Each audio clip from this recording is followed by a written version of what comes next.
शिव की आराधना किसको कहते हैं? कोई कहता है कि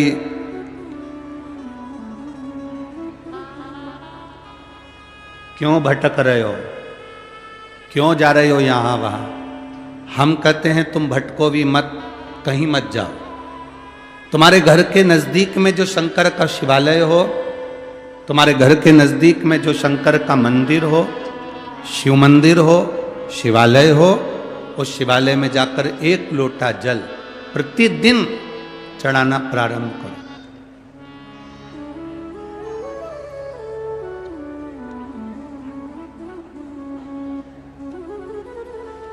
जो प्रतिदिन भगवान शंकर के मंदिर में एक लोटा जल समर्पित करता है, उसका हाथ महादेव पकड़ लेता है, फिर ऐसे ही नहीं छोड़ता, उसको मंजिल तक पहुंचाकर छोड़ता है।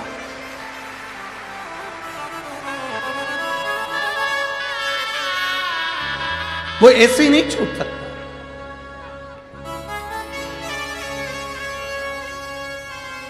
आपने अगर उस पर भरोसा करा है,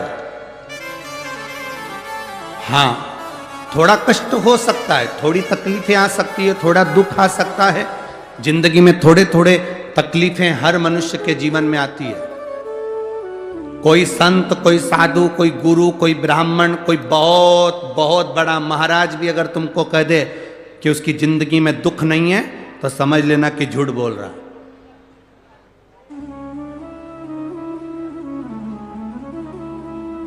मेरे राम जी महाराज भी इस पृथ्वी पर जन्मे तो उनकी जिंदगी में भी दुख आया। मेरे भगवान कृष्ण भी इस पृथ्वी पर जन्मे तो उनकी जिंदगी में भी दुख आया। माता जानकी भी इस पृथ्वी पर प्रगटी तो उनकी जिंदगी में भी दुख आया। राधा रानी भी इस पृथ्वी पर प्रगटी तो उनकी जिंदगी में भी दुख आया। संसार में अगर जन्म लिया है, मृत्यु लोक में अगर तुम पैदा हुए हो, पृथ्वी पर अगर तुम आए हो, तो तुम्हारी जिंदगी में दुख ये नहीं कि नहीं आएगा।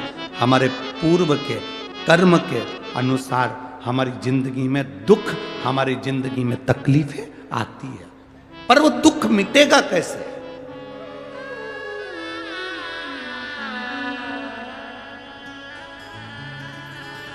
राम जी का दुख कैसे मिटा था? राम पथ गमन में जहां जहां चलकर देखो, चलो आपके पास में है पंचवटी, आपके पास में नासिक लगा हुआ है, पंचवटी लगी हुई। ये कथा 19 तारीख को पूर्ण हो जाएगी। 21 तारीख को नासिक में माता गोदावरी के तट पर पंचवटी में 5 दिवसीय कार्तिक महीने में कथा लोगों को श्रवण करने के लिए भक्तों को मिल जाएगी। आपके नजदीक में लगी है पंचवटी, चलो जाओ। जितने राम जी महाराज अयोध्या से लंका तक गए, उसके बीच में जितने राम जी के मंदिर नहीं है, उससे अधिक शंकर जी के मंदिर हैं। उसका कारण केवल एक है, राम जी जहां रुकते थे वहां शंकर भगवान के शिवलिंग की स्थापना करते थे, पूजन करते थे, और वहां से फिर आगे बढ़ते थे, फिर आगे बढ़ते थे, फिर आगे बढ़ते थे। बिना शंकर की आराधना के, बिना शंकर भगवान को एक लोटा जल चढ़ाए बिना मेरे राम जी महाराज आगे बढ़ते ही नहीं थे। भगवान कृष्ण के जीवन का चरित्र उठाकर देखो।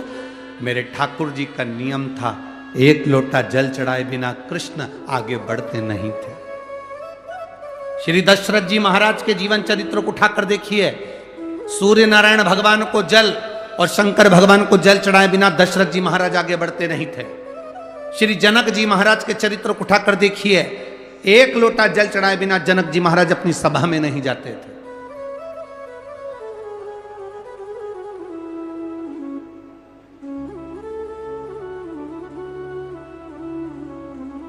थोड़ी जिंदगी में तूफान आते हैं, कष्ट आते हैं, दर्द आता है, तकलीफें आती हैं,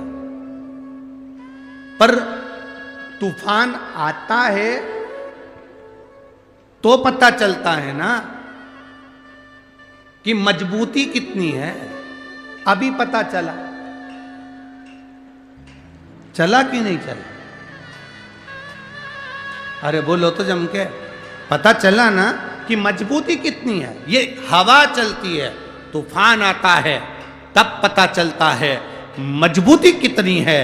उसी तरह दूसरे धर्म के लोग तुम्हें डिगाने के लिए आगे बढ़ते हैं, पर तुम्हारे भीतर का सनातन धर्म दिखा देता है कि मजबूती कितनी।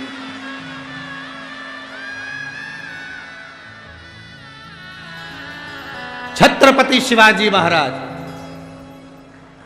जिनकी माता ने कहा कि बेटा सामने किला है और वो किला मुझे चाहिए। शिवाजी कहते हैं माँ क्या बात करती हो, ये किला वहाँ कितना कितना सैनिकों का बल भरा पड़ा हुआ है और मेरे पास में कुछ भी नहीं है, मेरे पास कुछ भी नहीं।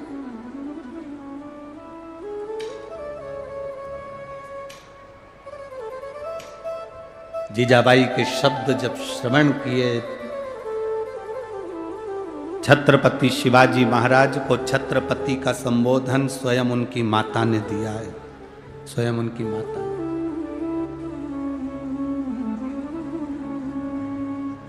कह दिया जीजाबाई, सामने जो किला है वो मेरा है, तुझे मालूम है? हाँ मां, मैंने सुना है ये किला अपना है, फिर कब्जा दूसरे का है। छत्रपति शिवाजी ने कहा बहुत भारी सेना है उसके पास में, बहुत बल है उसके पास में, सेना प्रबल है उसके पास में, मेरे पास इतनी सेना नहीं है। मां ने कह दिया शिवाजी तेरे बस की बात नहीं है, मैं खुद जाऊंगी और किला लेकर आऊंगी। स्वयं शिवाजी ने सुना कि मां स्वयं किला लेने के लिए जा रही है, स्वयं किला। मां